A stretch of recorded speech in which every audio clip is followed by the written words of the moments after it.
Boa noite, sejam todos muito bem-vindos a mais um encontro em que vamos conversar sobre assuntos assim muito especiais que enchem o nosso coração de esperança, que nos levam para mais pertinho do nosso Salvador.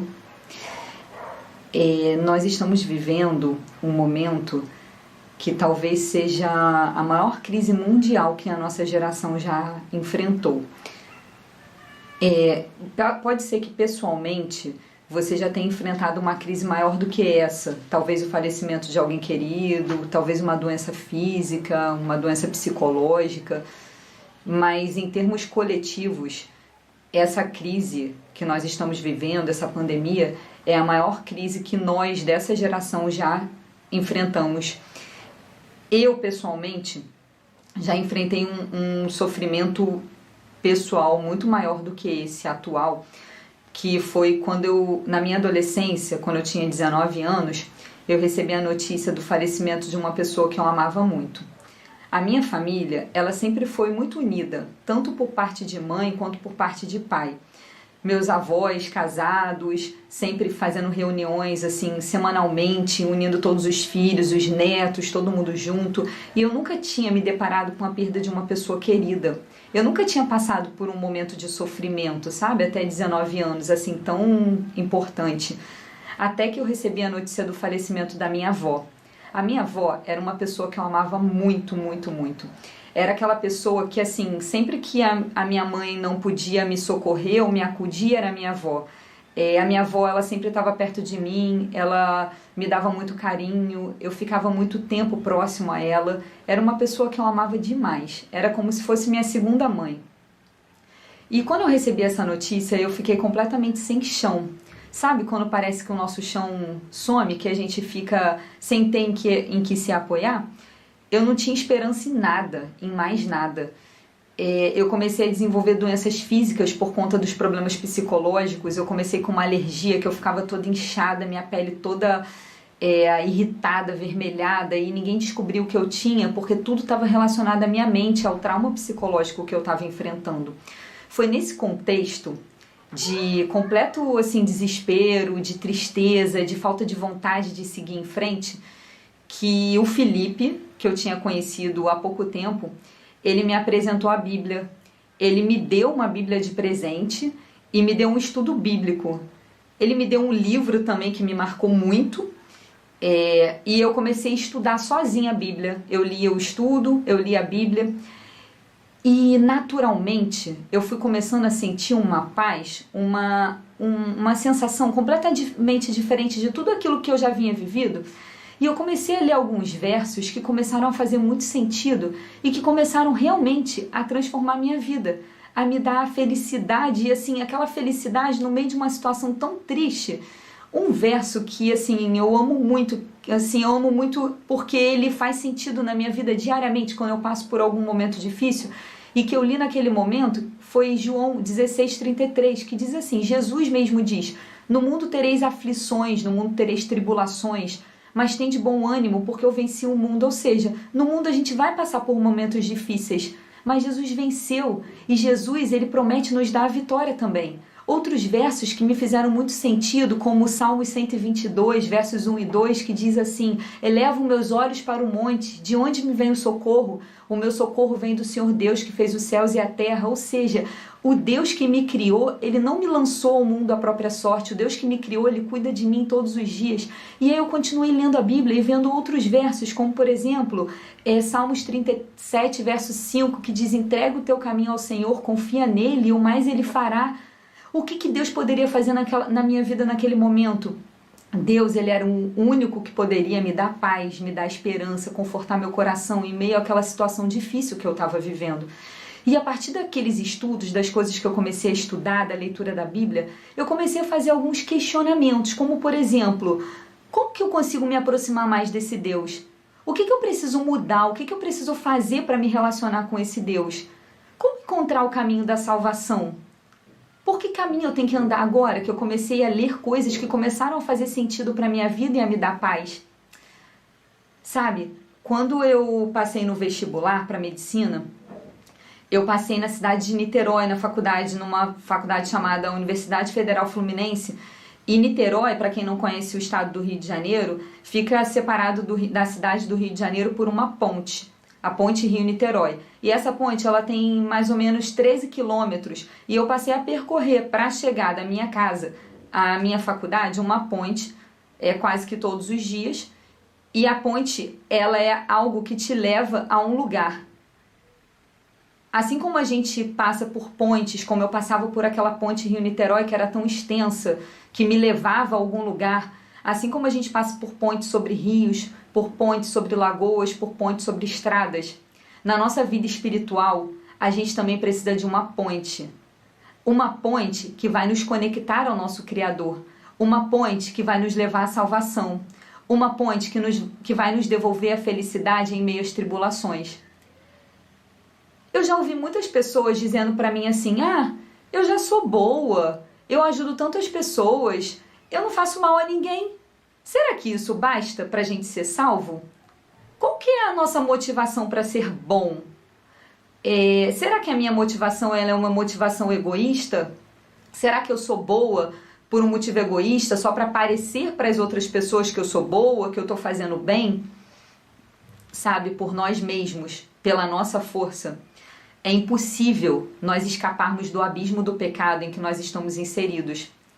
A nossa educação, a nossa cultura, o nosso esforço humano, eles não podem mudar o nosso coração. O nosso coração ele é egoísta e nós sozinhos não conseguimos mudá-lo. É preciso que haja um poder que opere de dentro para fora. É preciso que haja um poder, uma ponte, que nos reconecte ao nosso Criador. E é sobre essa ponte que nos leva para o caminho da felicidade, que nos conecta ao nosso Criador, que faz sentido, que traz sentido à nossa vida. Uma vida que antes não tinha esperança, que não tinha fé, que não tinha direcionamento. É sobre essa ponte que a gente vai conversar hoje. Quando a faculdade de medicina ela marcou muito a minha vida, eu acabo falando muito sobre isso, mas quando eu entrei na faculdade, eu não tinha esperança, eu não tinha fé. Eu vivia em conflito, existia um vazio dentro do meu coração. Eu vivia buscando prazeres em coisas do mundo, em coisas fugazes, em festas, em diversões. Não faltava uma festa que me convidavam. Virava várias noites, mas não tinha sentido na minha vida. Eu não tinha completa felicidade. E foi quando eu comecei a estudar sobre a palavra de Deus, foi quando Jesus começou a habitar o meu coração, é que eu comecei a entender que a verdadeira felicidade não está nas coisas desse mundo, não está nos prazeres momentâneos, mas está em fazer a vontade de Deus. Eu entrei na faculdade completamente, com um caminho totalmente torto, sabe? Nas trevas. E eu posso dizer que ao longo dos 6 anos da faculdade de medicina, eu fui estudando constantemente sobre a palavra de Deus. Eu tomei decisões ao lado de Jesus. E eu posso dizer que Jesus ele me tirou das trevas e me trouxe para a sua maravilhosa luz. Quem me conheceu no passado, quem estudou comigo e sabe, se alguém que estudou comigo vai assistir nesse momento, vai lembrar disso, como eu era quando eu entrei e como eu estava quando eu saí da faculdade. E quando a gente se forma, na nossa formatura, é um momento muito emocionante porque é uma grande conquista. A gente pode escolher uma música que represente a gente, que faça sentido na nossa vida, para que toque no momento que a gente está recebendo o nosso diploma. E a música que fazia sentido para mim naquele momento é uma música que representa o versículo de Gálatas 2, verso 20. Eu quero ler para vocês nesse momento. Gálatas 2, verso 20 diz assim: Já estou crucificado com Cristo e vivo não mais eu, mas Cristo vive em mim. E a vida que agora vivo na carne, vivo-a na fé no Filho de Deus, o qual me amou e se entregou a si por mim mesmo. A música ela dizia assim, eu não vou cantar para vocês porque quem me conhece sabe que eu canto muito mal, né? Mas eu acredito que lá no céu eu vou cantar bem. Essa é a minha esperança. Mas a música diz assim, já não sou mais eu quem vivo, mas Cristo vive em mim. Como é bom saber que existe um Deus assim. Eu andava tão perdido, sem saber aonde ir, mas Jesus mostrou o caminho e o motivo para sorrir. E eu posso dizer para vocês hoje que eu passo por momentos difíceis. Não tem ninguém aqui nesse mundo que não passe por momentos difíceis. Às vezes as pessoas olham para a sua vida e pensam assim, tudo na sua vida é perfeito. Não, a gente está num mundo de pecado. Mas eu posso dizer para vocês que Jesus, ele pode devolver o seu motivo para sorrir. É sobre esse Jesus, que é a ponte sobre o nosso abismo de pecados, é que nós vamos conversar no estudo de hoje. E eu convido vocês agora, nesse momento, para cantarmos juntos. Uma música diz assim, o melhor lugar do mundo. Vamos cantar juntos?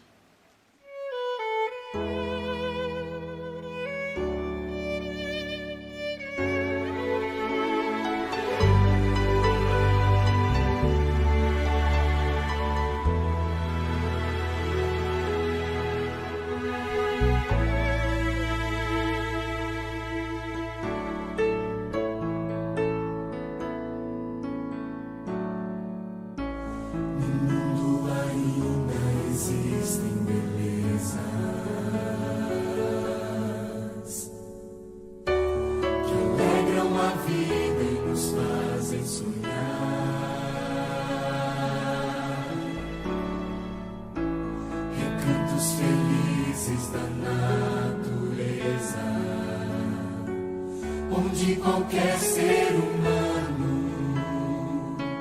gostaria de estar.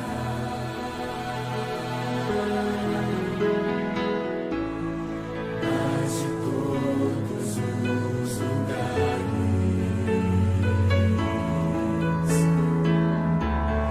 mais bonito e inspirador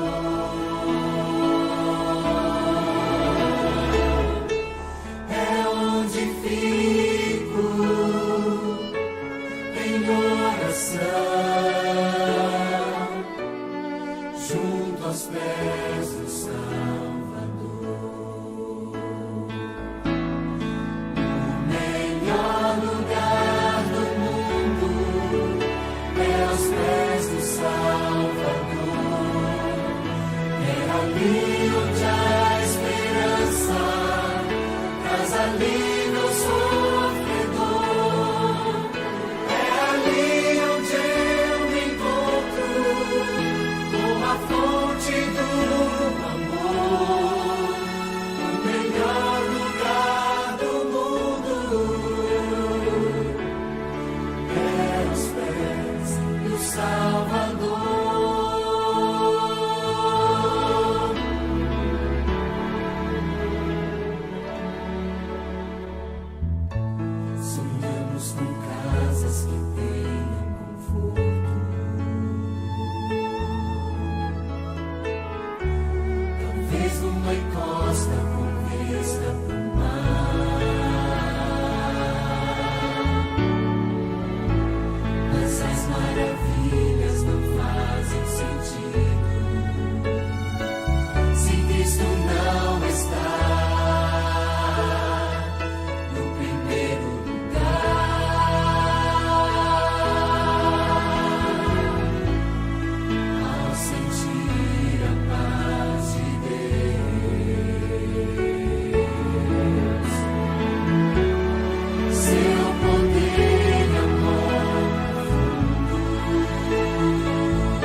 Boa noite. Faz uma semana que nós nos encontramos e nós vamos continuar hoje com a nossa série, cujo título é Experimente Deus. Durante essa série, a gente vai conversar sobre alguns temas, tendo como base a Bíblia, que é o livro que mais fala sobre o amor de Deus e é um livro que nós consideramos como a própria palavra de Deus. Então, convido você a nos acompanhar semana após semana. Na semana passada nós falamos sobre Deus é amor. A característica, o caráter de Deus é essa, Ele é o amor. O amor puro, um amor muito diferente dessa palavra que a gente usa no dia a dia, que a gente chama de amor, às vezes até um sentimento egoísta, né? E se você não assistiu, você pode acessar, é só você voltar aqui uma semana, você vai encontrar lá esse programa. E hoje a gente vai continuar falando sobre experimentar Deus, que é uma coisa que só vai ter sentido na sua vida se você mesmo fizer. Eu não tenho como passar isso aqui pela lente da câmera, mas eu vou tentar durante esses poucos minutos te incentivar nessa busca. Eu queria compartilhar com vocês duas coisas. Primeiro, esse livro aqui, que é um livro muito especial, que fala de maneira muito forte sobre o relacionamento com Deus, e ele tocou muito na minha vida quando eu estudei esse livro mais a fundo e li. Se você digitar na internet, você vai achar. Se você tiver ele em casa, releia esse livro, porque o relacionamento com Deus é a base de tudo. Segunda coisa que eu queria compartilhar com vocês é isso aqui, ó. Isso aqui são dois livros, esse é o meu e esse é o da Camille, né? Só para vocês verem como que as coisas são diferentes, né? Aqui em casa. Esse livro aqui é um livro que a gente usa para anotar o nosso relacionamento com Deus. E eu te estimularia a pegar um livrinho especial, compra um livrinho especial. Comprei esse aqui, ele era lindo. Que está bem... Passou já bastante tempo, acho que 10 anos. E eu venho escrevendo ali as coisas que eu vivo de relacionamento com Deus. Isso é muito legal, porque você começa a ver o resultado desse relacionamento. Então, experimente Deus.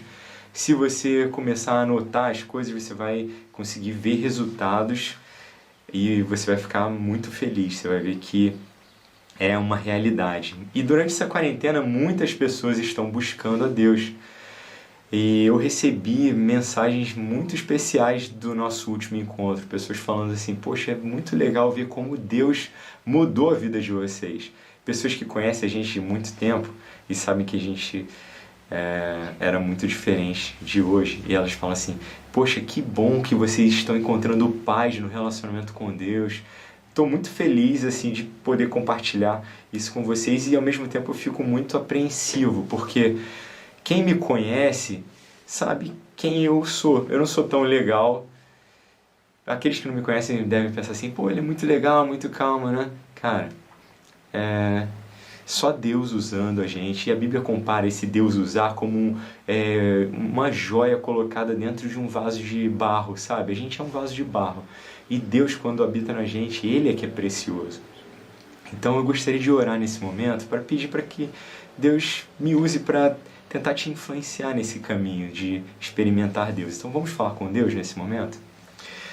Pai querido, precisamos do Senhor, do Seu Santo Espírito, trabalhando no nosso coração agora, porque vamos abrir a Tua Palavra, queremos conversar sobre o Senhor. E quem somos nós, seres tão finitos, tão pequenos, para entender a Sua grandiosidade? Então, humildemente, nós te pedimos que se manifeste aqui, através do Seu amor, através da Sua Palavra, para que nós possamos entender qual é a Sua vontade para a nossa vida hoje, e nós suplicamos isso humildemente em nome de Jesus. Amém. Na semana passada nós falamos sobre uma ruptura que aconteceu na família de Deus. A família de Deus, ela era regida por um relacionamento de confiança mútua, sabe? Não existia nenhuma dúvida, nenhuma desconfiança no céu. Até que um anjo chamado Lúcifer, ou Satanás, que é o nome dele depois da queda, Ele decidiu ser o seu próprio Deus. E foi essa a proposta que ele fez para Eva, no Jardim do Éden. A gente leu um pouco sobre isso na semana passada e eu deixei como dever de casa, né? Gênesis 3, é só você abrir lá e dar uma olhada nesse assunto. A gente vai ler um pedacinho hoje também. No céu, o ambiente é de serviço mútuo, de amor abnegado, amor de serviço, um amor que não mede esforço para fazer o outro feliz. Já pensou se num casamento o marido e a mulher ambos tivessem o interesse de fazer o outro feliz? Isso seria um ambiente de mútua felicidade, companheirismo eterno, sabe? Se você está preocupado em fazer o outro feliz, não vai ter como dar errado. O problema é que a proposta de Satanás, que é uma proposta egoísta, é eu quero me casar para ser feliz, ou eu quero comprar um carro para ser feliz, ou eu vou ser mais feliz se eu fizer tal coisa. Ele colocou no lugar do amor verdadeiro, o amor abnegado, ele colocou uma palavra chamada egoísmo. No reino de Deus existe essa lei, que é a lei do amor. No reino de Satanás também existe uma lei, que é a que aparece em Gênesis 3. Ela fala assim, seja você mesmo o seu próprio Deus. Você vai ser como Deus. Quando você quer ser como Deus, o que acontece é o egoísmo. E isso tira a ordem das coisas, sabe? Isso desconcerta de uma tal maneira que hoje, quando você olha para fora da janela da sua casa, você vê os resultados do governo de Satanás. É isso. Então, para conhecer mais sobre Deus e sobre esse amor, a gente precisa entender a palavra dele, voltar na palavra dele, para entender qual é o propósito, o verdadeiro propósito de Deus para os seus filhos. A Bíblia fala que na criação Deus criou o homem e a mulher em perfeita harmonia. Os pensamentos desse casal eram puros, santos. Os seus intentos eram sempre de ajuda mútua, de obediência, de cuidado. Mas ao aceitarem a proposta de Satanás, ao desobedecerem à lei de Deus, essas faculdades foram pervertidas e o egoísmo tomou o lugar do amor. Essa natureza do homem, ela se tornou tão enfraquecida, tão corrompida pela influência do mal, que é impossível pela nossa própria força resistir ao mal. O homem e a mulher se tornaram cativos de Satanás, e eles teriam permanecido assim para sempre, se o próprio Deus não tivesse tomado uma iniciativa. Quando eles aceitaram essa proposta de Satanás, que em Gênesis 3 é apresentado como serpente, a inclinação do homem mudou. Depois de pecar, se vocês olharem lá, eles que eram um casal de perfeita harmonia já começam acusações um contra o outro e acusações até mesmo contra Deus. Assim é até hoje o coração que não é convertido. Ele não está em harmonia com Deus nem com seus irmãos. Ele não encontra paz e nem prazer na comunhão com Deus e no relacionamento com Deus. Por isso que é tão difícil ler a Bíblia. Por isso que é tão difícil tirar um tempinho para fazer uma oração, por exemplo. Porque o nosso coração não quer essas coisas. Isso é contrário à nossa natureza. O pecador, ele não se sente feliz na presença de um Deus santo. Ele não encontraria alegria nenhuma no céu. Já pensou? Se levassem a gente para o céu, assim, do jeito que a gente é, assim, na nossa mais ímpia natureza. Imagine chegando um ladrão no céu, ou alguém viciado em drogas no céu. Cara, essa pessoa não se sentiria feliz ali, ela não encontraria prazer, alegria nesse amor e serviço mútuo. Ele não está acostumado a confiar em Deus, e desde que houve essa quebra de confiança, a gente passou a confiar só na gente mesmo. Sabia que essa é a maior questão que existe na nossa vida? Em quem você vai confiar? Você vai decidir confiar em Deus ou você vai continuar confiando em si mesmo? Às vezes a gente acha que a gente confia em Deus, não é? Mas na primeira dificuldade que aparece, quem que a gente coloca em xeque? Por exemplo, você está atrasado para uma entrevista de emprego e seu pneu fura. Você logo pergunta, por que Deus permitiu que isso acontecesse? O que dizer então quando alguém tem um diagnóstico de câncer ou alguém que tem que sepultar o seu filho? Realmente confiar em Deus não é uma tarefa fácil, mas para chegar ao céu a gente vai ter que aprender a confiar em Deus nessa vida aqui, nesse momento que a gente está vivendo. Porque se a gente chegar no céu da maneira que a gente vive aqui, o céu seria um lugar que a gente não gostaria de estar, sabia? Aquela luz, aquela alegria, aquele amor dos seres santos, dos anjos, da companhia de outros seres criados, seria um sacrifício que a gente não conseguiria aguentar. Não é um decreto de Deus arbitrário que exclui os ímpios da sua presença. É a própria inaptidão para estar na presença dele que os exclui do céu. E a Bíblia fala sobre isso também, que não são todas as pessoas que vão entrar no céu, porque muitas pessoas se excluíram do céu, elas não aceitaram a proposta de Deus. E elas seriam eternamente infelizes ali se adentrassem os portais eternos. A própria glória de Deus seria um fogo consumidor para eles. E aí, como que a gente então vai mudar essa nossa natureza? É impossível, a Bíblia diz, a gente mudar a nossa natureza. E sabe como ela compara isso? Ela fala assim, assim como um etíope não pode mudar a cor da sua pele, assim como um leopardo não pode mudar a coloração das suas manchas, assim também nós não podemos fazer o bem se estamos acostumados a fazer o mal. Em Jó, capítulo 14, eu vou abrir aqui para a gente ler junto. Eu separei alguns textos aqui, uns eu vou citar e outros eu vou ler, tá bom? Jó, no capítulo 14, verso 4, diz assim, ó: quem pode extrair algo puro da impureza? E ele mesmo responde, ninguém. Sabe, a bondade e o amor perfeito, eles não vêm do ser humano. Da gente mesmo, a gente não pode extrair nada. É só você pensar sinceramente em quem você realmente é, sabe? Até a sua demonstração de amor, muitas vezes, tem um fim em você mesmo. Mesmo o nosso amor é egoísta. E sabe de uma coisa? A educação, a cultura, o exercício da vontade, o esforço humano, tudo isso tem sua devida esfera de ação. Mas nesse caso, no caso de fazer o bem, de ter o verdadeiro caráter de Deus, eles são impotentes. Por mais que você tente ser bom, acredite em mim, você é egoísta. Por mais que você tente fazer o bem, a maioria das vezes que você faz o bem, isso tem um fim egoísta. Quer ver? Muita gente quer ir para o céu, por exemplo, porque lá tem ruas de ouro, porque é descrito que lá não vai ter morte e dor, mas esses, no final das contas, são sentimentos que podem ser egoístas. Pô, vou me dar bem lá, né? Às vezes a gente se casa com uma pessoa que a gente diz que ama, mas a gente se casou com ela por quê? Porque a gente acha ela bonita, porque ela cozinha bem, porque ela trata a gente muito bem. Mas e se essa pessoa tratasse a gente mal, não fosse tão bonita assim? Ou quando as coisas mudam dentro do casamento, será que a gente está disposto mesmo a amar até o fim? Então, a nossa educação, nossa cultura, tudo isso pode mudar a gente externamente, mas o nosso coração ele é egoísta. É preciso um poder que opere interiormente no coração. Alguma coisa como um transplante cardíaco. A Bíblia chama disso mesmo. Ela fala, eu vou tirar de vocês o coração de pedra e vou colocar um coração de carne. Unicamente Cristo atuando dentro da gente pode levar a gente a encontrar a verdadeira santidade, a substituir o pecado pela santidade, a substituir o egoísmo por uma vida de amor abnegado. Esse poder é Cristo.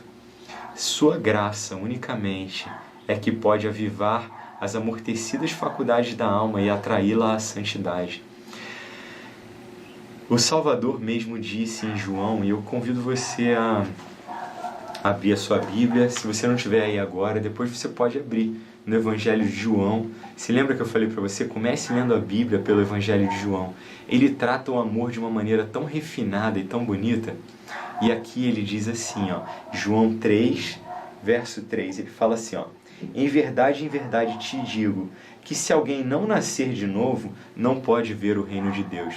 Você entendeu quão profundo é isso aqui? A questão para entrar no reino de Deus não é simplesmente seguir uma religião, mudar de religião. Não estou falando aqui sobre formas.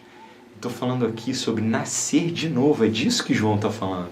Na verdade, não é João que está falando aqui, é o próprio Jesus que está conversando com Nicodemos. E ele vira para Nicodemos e fala assim: Nicodemos, você quer entrar no reino dos céus? Você precisa nascer de novo. Nossa, para vocês verem como isso é impossível para a gente, né? O problema é muito mais sério do que a gente imagina. A ideia de que basta a gente desenvolver um bem que existe dentro da gente, dentro da nossa natureza, é um erro fatal. A Bíblia não trata com autoajuda, ela trata com ajuda que vem do alto. Não existe um poder dentro de você que pode te fazer a semelhança de Deus. Mas existe um poder fora de você que se chama Jesus. Ele pode começar a trabalhar na sua vida. E como que ele vai trabalhar na nossa vida? Como que a gente vai nascer de novo? De acordo com esse verso de João 3,7, que fala assim, ó: não te admires de eu te haver dito, necessário vos é nascer de novo? E ele explica na sequência que isso não é uma ação do ser humano. Assim como o vento, ele não pode ser explicado, sabe? Você só sente o vento, mas você não sabe de onde ele vem, para onde ele vai. Ele é uma coisa sobrenatural, sabe? Assim também é o poder de Deus agindo na vida daqueles que creem. Quando você começa a entrar em relacionamento com Deus, é inexplicável, mas você começa a mudar. É por isso que eu te convido a experimentar Deus. Não adianta você só ouvir isso aqui, você vai ter que tomar uma atitude hoje. E eu vim aqui para te fazer um convite muito legal, que eu vou fazer no final desse vídeo. Em Atos 4:12 diz assim: nenhum outro nome há dado entre os homens pelo qual devamos ser salvos. Não existe outra forma. A gente vai ter que se relacionar com Deus para encontrar essa mudança, experimentar essa mudança que Jesus fala e compara a um novo nascimento. No Novo Testamento existe um escritor que se chama Paulo. Ele foi quem escreveu a maioria dos livros do Novo Testamento. Ele era um cara muito santo, sabe? Ele viu Jesus face a face, ele experimentou coisas sensacionais, ele realizou milagres, ele ressuscitou pessoas da morte. E em uma das cartas dele, ele escrevendo para as pessoas que moravam em Roma, no capítulo 7, do verso 12 ao 14, verso 16, verso 24, ele luta com isso. Ele fala assim: eu queria muito ser puro, ser justo, só que quando ele olha para si mesmo, ele fala assim: miserável homem que sou, quem me livrará do corpo dessa morte? Ele reconhece que era impossível para ele viver esse alto patamar, assim, é impossível para a gente conseguir alcançar a estatura do que Deus propõe para a gente. E aí ele exclama isso, né? Miserável homem que sou, eu vou morrer, quem pode me livrar disso? Só que no verso 24, ele mesmo começa a dar resposta. Eu convido você depois a abrir a Bíblia e ler sobre isso. Mas a resposta também está no capítulo 1 de João, quando diz assim, no mesmo evangelho que a gente estava aberto, João 1:29 diz assim: eis o Cordeiro de Deus que tira o pecado do mundo. A solução para o pecado é o Cordeiro de Deus que tira o pecado do mundo. Para entender essa expressão, a gente vai voltar lá em Gênesis 3. Eu deixei minha Bíblia aqui aberta. Se lembra que a gente conversou da queda do homem na semana passada e da proposta de Satanás? Você vai ser como Deus. Na sequência disso, quando Adão e Eva, eles decidem serem seus próprios deuses, né? Viverem uma vida de egoísmo, e no reino de Satanás existe uma lei. A lei é a seguinte: faze o que queres. Você é livre, você pode fazer o que você quiser. Mas interessantemente, essa liberdade não tem levado as pessoas à felicidade plena. Ela leva a uma libertinagem, a uma busca por prazer que não tem fim. Mas a liberdade verdadeira é a liberdade que a gente experimenta no relacionamento com Cristo, onde as pessoas são completamente felizes. Olha o que aconteceu logo que eles decidiram aceitar a proposta da serpente. No verso 10 diz assim, que quando Jesus chamou Adão e Eva, e ele ia ali no jardim todo final de tarde, naquele dia que eles comeram do fruto, quando Jesus chegou no jardim, a resposta deles foi muito diferente. Ao invés de chegar na presença de Deus com muita alegria, eles fugiram da presença dele. E Jesus pergunta para eles: onde vocês estão? E no verso 10 eles falam assim: ouvi a sua voz no jardim e tive medo, porque estava nu e me escondi. O medo aparece pela primeira vez já na terceira página da Bíblia, na segunda ou terceira página da Bíblia, dizendo que o primeiro sentimento depois do pecado foi o medo. Você tem medo do coronavírus? Você tem medo da morte? Você tem medo dessa crise financeira que a gente vai enfrentar? Medo da violência? Medo de perder alguém que você ama? O medo não existia antes do pecado. E esse foi o primeiro sentimento, porque eles perceberam que algo tinha mudado. O pecado mudou o funcionamento do ser humano. E como eu disse, aqui na sequência eles começam a se acusar. Depois você pode ler. Mas eu queria chamar a atenção de vocês para o Cordeiro. O Cordeiro ele é apresentado no verso 21 de uma maneira muito escondida. Mas agora você vai perceber, olha que interessante. Eles falam assim: nós tivemos medo, no verso 10, porque eu estava nu e por isso me escondi. Olha a resposta de Deus para o medo. Está no verso 21. Fez o Senhor Deus vestimenta de peles para Adão e sua mulher e os vestiu. Estranho, numa leitura superficial, talvez isso pode passar desapercebido, mas o que Deus está falando aqui é que ele usou roupas para vestir Adão e Eva. Eles sozinhos não conseguiram vestir o pecado, a sujeira que estava neles. Essa nudez não era uma nudez física simplesmente, uma nudez de caráter. E aí ele fez roupas de pele para cobrir o casal. Sabe o que isso quer dizer? Se teve roupas de pele naquele primeiro dia no jardim, do primeiro dia de pecado, né? Significa que houve morte. Se houve morte, um animal foi morto para prover essa pele. E essa pele é a pele do Cordeiro. Se você ler a Bíblia inteira, você vai perceber que o Cordeiro aparece muitas vezes na Bíblia sendo sacrificado como um símbolo de Jesus. E João, naquele verso que eu acabei de ler, eis o Cordeiro que tira o pecado do mundo, João 1,29, Jesus é apresentado como esse Cordeiro. É Jesus, com seus próprios méritos, que lançou uma ponte sobre o abismo que separava a humanidade do reino celestial, de Deus, dos seus anjos. Através da comunhão que temos com Jesus, existe uma ponte que podemos voltar a nos relacionar, voltar a ter paz com Deus.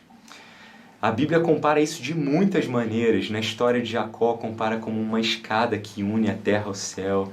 Na história do Cordeiro, ela compara como o sacrifício que é usado como intercessão para apagar os nossos pecados, e é o sangue que tem poder para purificar pecados. Mas nessa história do Éden, ela é apresentada como uma roupa que pode cobrir a sua iniquidade e te tornar aceitável de novo na presença de Deus. Sabe, os homens sonham muito com progresso, mas de acordo com a Bíblia, esse mundo não vai ter progresso. Por mais que a gente construa um computador bonito, um carro veloz, vocês acham mesmo que isso é progresso? O coração do homem continua egoísta, continua mesquinho, muda governo, sai governante e entra outro.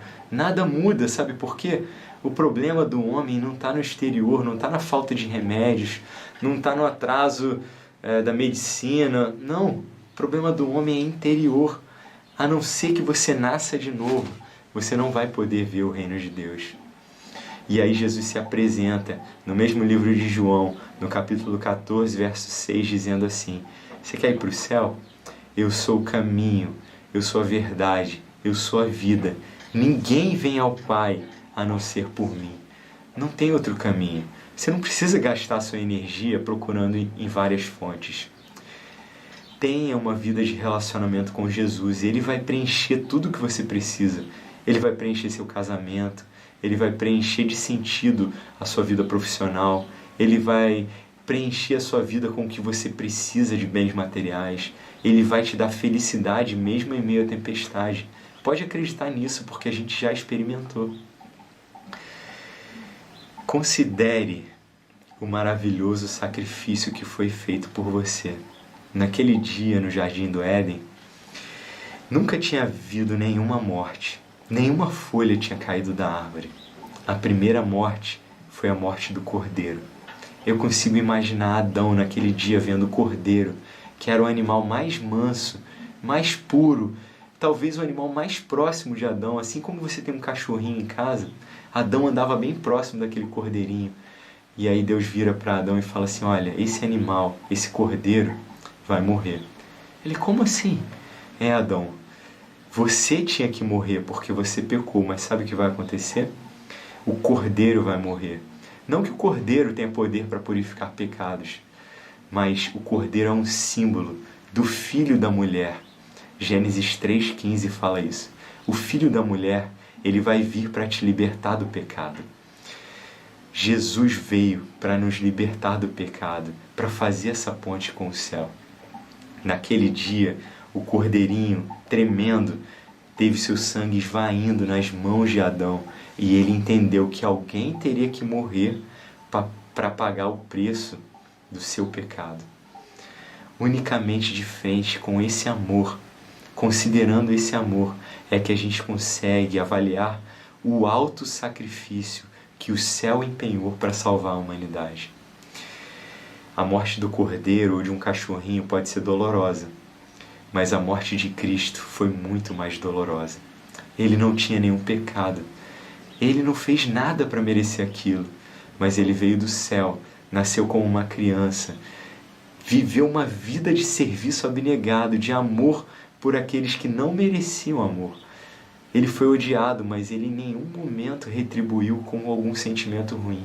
Ele amou até o fim e chamou aqueles que o crucificaram de amigos. Naquele dia, na cruz, Jesus verteu o sangue dele para poder salvar, através do sacrifício dele, a mim e a você. Unicamente contemplando essa cena é que a gente consegue entender quanto o sacrifício do céu foi elevado.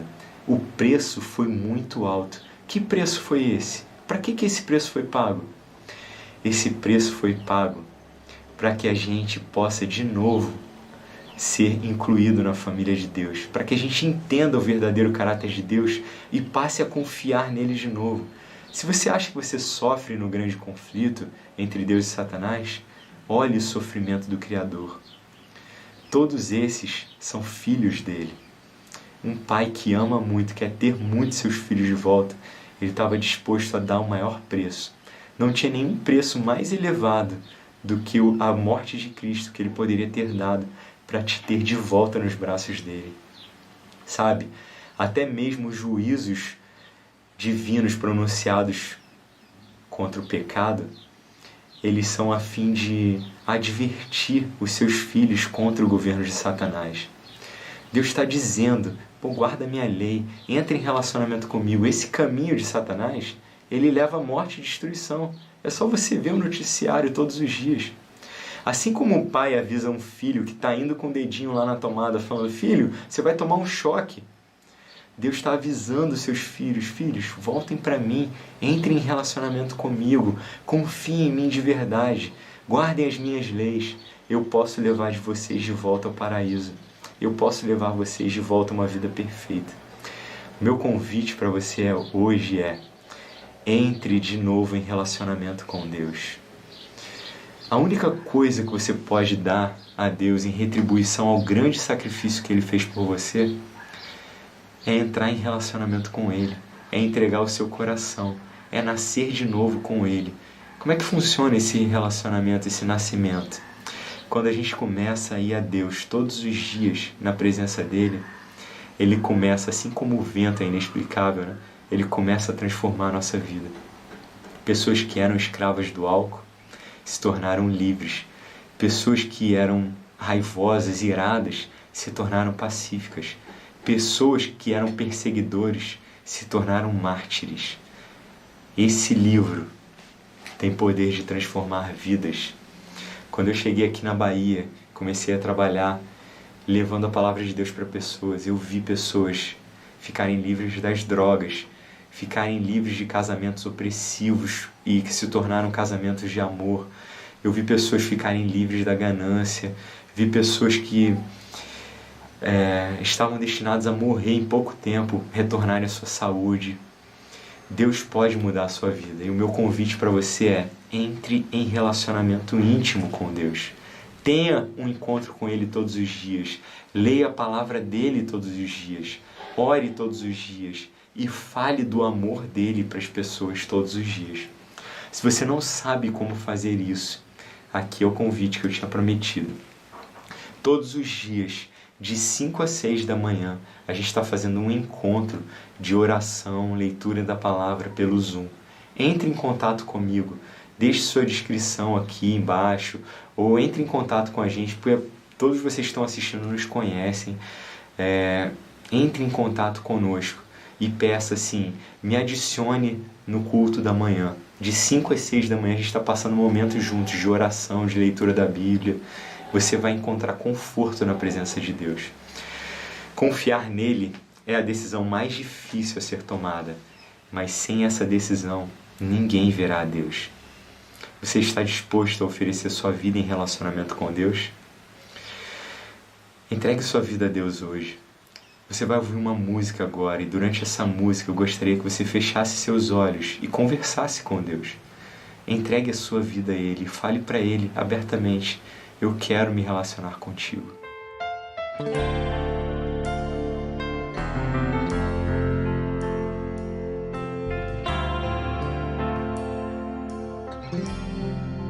Pela cruz dou graças, pelo preço pago ali, meu pecado suportou por seu amor, a graça recebi. Pelo amor dou graças, pelos pregos em suas mãos, com seu sangue me lavou e me mostrou seu amor e seu perdão. Digno é o Senhor,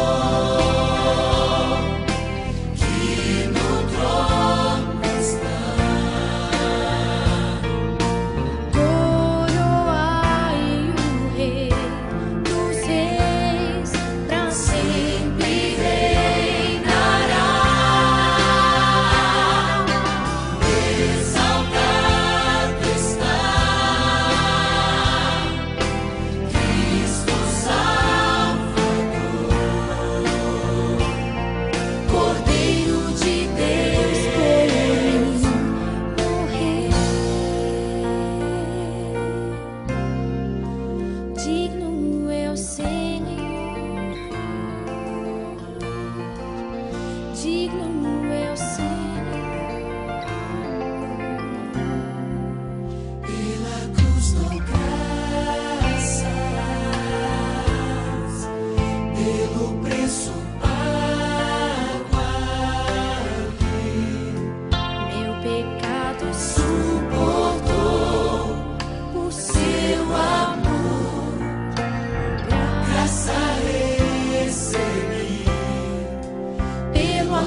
Vamos orar?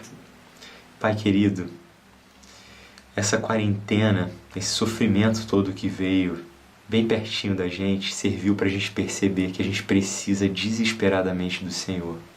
Por favor, Pai, aceite a nossa vida agora. Nós queremos entregar a nossa vida nas suas mãos, porque sem Ti nós não somos felizes. Por favor, perdoa os nossos pecados, nos ajude a encontrarmos tempo para que isso seja uma prioridade na nossa vida, para lermos a Tua Palavra, orarmos ao Senhor e falarmos do que o Senhor tem feito na nossa vida. Muito obrigado porque o Senhor pagou o preço mais alto e continua pagando, para que um dia nós possamos morar contigo de novo.